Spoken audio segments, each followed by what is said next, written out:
Super Mario Party Jamboree has finally been released for the Nintendo Switch, but is it any good? Let's take a look. Jamboree is the 13th game in the Mario Party series to appear on a home console and the third one to appear on the Switch. It retains the classic Mario Party gameplay as its main mode, where players navigate a game board to collect coins, purchase stars, and battle in over 100 mini-games. The game also features a handful of additional game modes to sink your teeth into. The game boasts 22 playable characters, including some new ones with Pauline and Ninja being playable for the first time, and 7 game boards in total with classic ones thrown in too. You can play with up to 4 players at home and even more online across the various modes. That's most of the details out of the way, but how does it look? Right off the bat, I have to say this game looks good.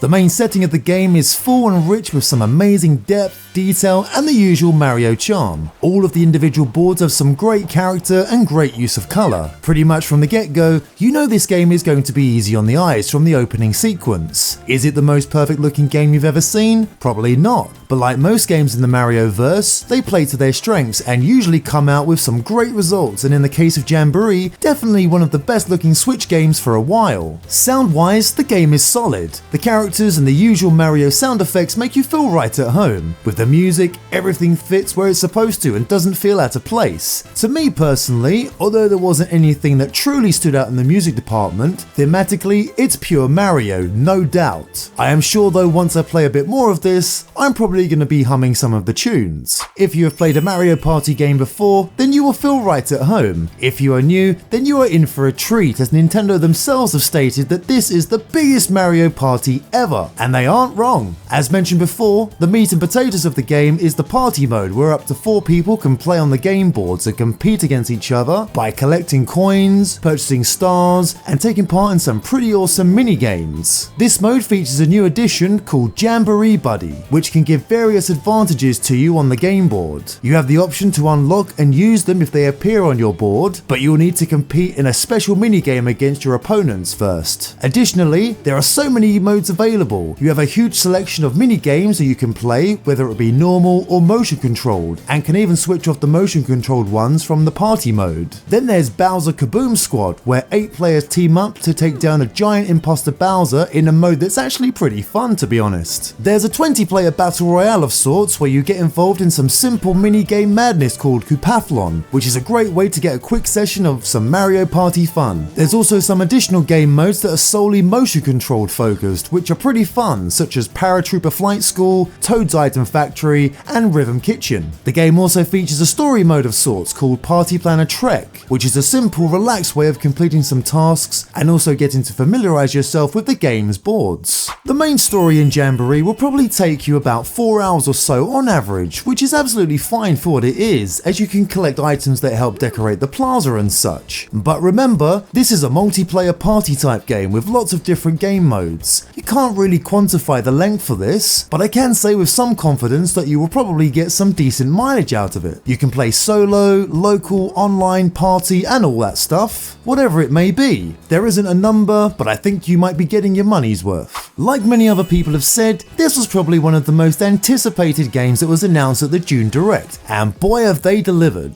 As someone who was left wanting a bit more from the previous Switch Party games, they have succeeded with Jamboree in a way that feels like they are back in good form. Nintendo has crammed a lot into this game, but not at the expense of quality. There is tons of variety in the mini games and the game modes that are on offer for the fans of the series and for newcomers too. For new players especially, this feels like this is a great first Mario Party game for you. It looks great, it's fun to play, and the amount of hours you can get from games like this will probably be quite high. Of course, I do have a minor gripe with the game though, especially on the Bowser Kaboom Squad mode. Each player will need to have their own copy of the game and their own Switch, which is a bit of a shame as it takes away from the whole couch party vibe. It's understandable with how that mode plays, but it could have been worked or modified. However, with that said, this is without a doubt my favourite first party Nintendo title of the year so far, but that could all change when Mario and Luigi Brothership gets released next month. See how we go. But for the moment, I'm having a great time with this game and I can see myself playing this one for a while yet. But for now, thanks for watching. If you enjoyed this video and want to see more, don't forget to like, subscribe and all that stuff. Also check out my other content and hopefully I'll see you in the next one.